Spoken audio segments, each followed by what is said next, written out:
तफसीलात के लिए शुक्रिया। खबरों के सिलसिले को आगे बढ़ाएंगे। 28 मई यौम तकबीर को इस्लामी जमहूरिया पाकिस्तान एक एटमी कुव्वत बना और दुश्मन को मुंहतोड़ जवाब देने की ताकत बना। इसी हवाले से जानेंगे मुल्तान से हमारे नुमाइंदे शाहिद अमीन से। शाहिद, बताइएगा क्या तफसीलात हैं आपके पास?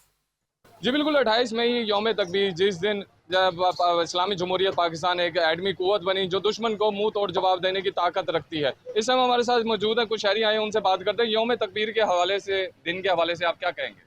यौम तकबीर एक सुनहरी दिन है जिसको दुश्मन को हमने मुंह तोड़ जवाब दिया था। हमारी पाक फौज शाना बशाना हमारे साथ खड़ी है और हम दुश्मन को मैली आंख से हमारे मुल्क को देखेगा।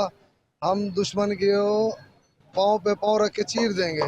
पाक फौज जिंदाबाद, पाकिस्तान पाइंदाबाद। दूसरे शहरी भी हमारे साथ मौजूद हैं, उनसे बात करें। यौम तकबीर वाले दिन के हवाले से क्या कहेंगे आप? 28 मई यौम तकबीर है।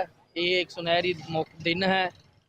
हम पाक फ़ौज के साथ खड़े हैं। अगर दुश्मन हमारी तरफ आंख उठा के देखेगा तो पाक फ़ौज हमारी उनको मुंह तोड़ जवाब देने को तैयार है।